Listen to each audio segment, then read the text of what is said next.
Hello friends, welcome back to my YouTube channel Nigam Gyan. मैं हूं आपका होस्ट एडवोकेट कुशलदीप शुक्ला।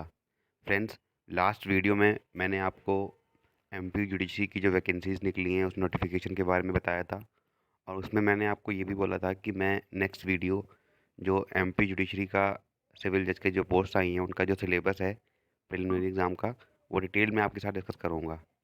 तो इस वीडियो में मैं आपके साथ एमपी सिविल जज का जो सिलेबस है वो डिस्कस करने वाला हूँ कि पेपर का पैटर्न किस तरह से रहेगा, सिलेबस क्या रहेगा, कि किस तरह से पेपर का पैटर्न रहेगा और क्या क्या सिलेबस होगा, कौन कौन सब्जेक्ट पूछे जाएंगे, कितने मार्क्स के होंगे।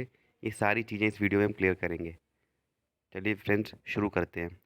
फ्रेंड्स, देखिए इसमें जो सब्जेक्ट्स हैं आप अपनी स्क्रीन पर देख पा रहे होंगे।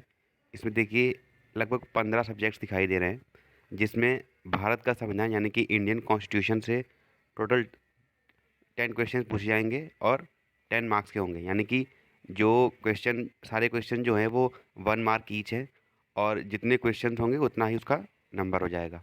ठीक है। तो कॉन्स्टिट्यूशन ऑफ इंडिया जो है आपका 10 नंबर का पूछा जा रहा है, और 10 क्वेश्चन 10 नंबर के। ठीक है। इसी तरह से सिविल प्रक्रिया संहिता यानी कि सिविल प्रोसीजर कोड जो है उसके आपके 15 क्वेश्चंस हैं, 15 मार्क्स के। तो ये काफ़ी एक मेजर रोल प्ले करता है कि एक मेजर लॉ से 15 क्वेश्चन पूछे जा रहे हैं इसमें से। तो ये हो गया। उसी तरह से संपत्ति अंतरण अधिनियम यानी कि ट्रांसफ़र ऑफ प्रॉपर्टी एक्ट जो है उसके 7 क्वेश्चन रहेंगे, 7 मार्क्स रहेंगे। और भारतीय संविदा अधिनियम यानी कि इंडियन कॉन्ट्रैक्ट एक्ट 1872 जो है उसमें से 8 मार्क्स के क्वेश्चन आएंगे। और विनिर्दिष्ट अनुतोष अधिनियम यानी कि स्पेसिफिक रिलीफ एक्ट जो है उसमें से 6 क्वेश्चन और 6 मार्क्स के रहेंगे। अब देखिए होता क्या है फ्रेंड्स, कि एमपी जो जुडिशरी है उसकी एक खास बात ये है कि उसकी जो कट ऑफ है वो बहुत टाइट कंपटीशन वहाँ पे रहता है। ठीक है। तो आप लॉ के साथ कोई खिलवाड़ नहीं कर सकते हो। कि जैसे कहने का मतलब ये है कि जिस तरह से यहाँ पर देख रहे होंगे आप नीचे, सामान्य ज्ञान, कंप्यूटर ज्ञान और अंग्रेजी ज्ञान यानी कि जीके, कंप्यूटर और इंग्लिश के मिला के आपके 40 मार्क्स के क्वेश्चन आ रहे हैं। तो ये आपका कंपटीशन तो यार यहाँ से बनेगा कि इनमें जो अच्छा करेगा वो उस तरह से कट ऑफ में अपना नंबर बना पाएगा। मगर उसका मतलब ये नहीं कि वो लॉ में किसी तरह से कॉम्प्रोमाइज़ कर ले। तो कहने का मतलब ये है कि आपका लॉ पॉइंट तो इम्प्लाइडली स्ट्रांग होना ही चाहिए, मतलब उसमें कोई कॉम्प्रोमाइज़ नहीं है, कोई उसमें इफ़ एंड बट नहीं है।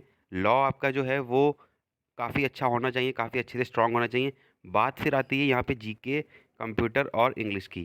कहने का मतलब ये है कि मान लीजिए आपका जीके, कंप्यूटर, इंग्लिश आपका स्ट्रांग है, बट अगर आप थोड़ा सा भी लॉ में ऊपर नीचे हो रहे हो ना, तब आप कट ऑफ नहीं क्लियर कर पाओगे।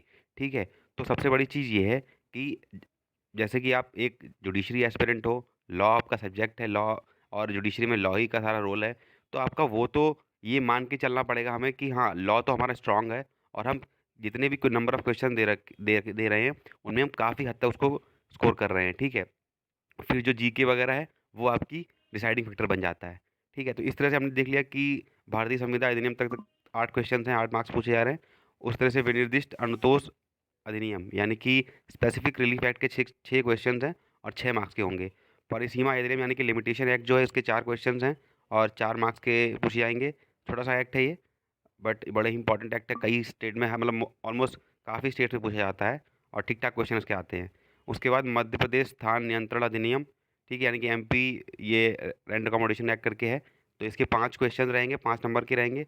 मध्य प्रदेश भू राजस्व संहिता यानी कि एमपी लैंड एक्ट से रिलेटेड ये एक्ट है। तो इसके 5 क्वेश्चन रहेंगे और 5 नंबर का ये पूछा जाएगा। उस तरह से भारतीय साक्ष्य अधिनियम, इंडियन एविडेंस एक्ट के 15 क्वेश्चंस हैं फ्रेंड्स, और 15 मार्क्स के हैं। ये देखिए बहुत ही इंपॉर्टेंट हो जाता है, यहाँ पे इंडियन एविडेंस का रोल आ जाता है कि इंडियन एविडेंस के 15 मार्क्स के क्वेश्चन आएंगे। और दंड प्रक्रिया संहिता यानी कि आईपीसी के भी 15 क्वेश्चन पूछे जा रहे हैं। और क्रिमिनल प्रोसीजर कोड यानी कि दंड प्रक्रिया संहिता, भारतीय दंड संहिता और इंडियन एविडेंस एक्ट, तीनों मेजर लॉज के 15 यानी कि 45 नंबर के क्वेश्चन और 45 क्वेश्चन जो हैं वो आ रहे हैं। यानी कि आपका जो मेजर लॉ है वो बहुत ही प्रोसीजरल लॉ प्लस आपका आईपीसी अच्छे से स्ट्रांग होना चाहिए। तो उससे आप काफ़ी अच्छे से, मतलब चीज़ को आप आगे कट ऑफ में बड़ा बना पाओगे। उस तरह से परक्राम में लिखित अधिनियम जो है उसमें आप 5 मार्क्स का क्वेश्चन रहेगा और 5 नंबर के 5 मार्क्स के क्वेश्चन रहेंगे, 5 क्वेश्चन रहेंगे। और सामान्य ज्ञान यानी जीके की बात करें तो 20 मार्क्स का जीके आएगा आपका और 20 क्वेश्चन रहेंगे। कंप्यूटर ज्ञान यानी कि कंप्यूटर की जो जो कंप्यूटर के बेसिक क्वेश्चन रहेंगे वो 10 नंबर के होंगे, 10 क्वेश्चन आएंगे। और इंग्लिश लैंग्वेज से 10 क्वेश्चन 10 मार्क्स के। तो टोटल अगर आप देखें तो 150 क्वेश्चन पूछे जाएंगे, 150 नंबर के। ठीक है।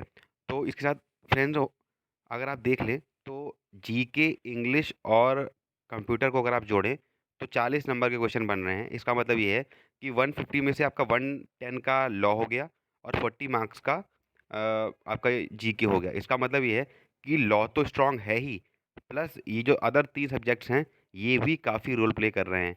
लॉ स्ट्रांग है से मतलब ये है कि लॉ में अगर 110 मार्क्स का पेपर, मतलब 110 मार्क्स का जो है लॉ, तो उसमें काफ़ी हद तक आपको अच्छा स्कोर करना पड़ेगा। इस पॉइंट ऑफ व्यू से लॉ स्ट्रांग हो गया।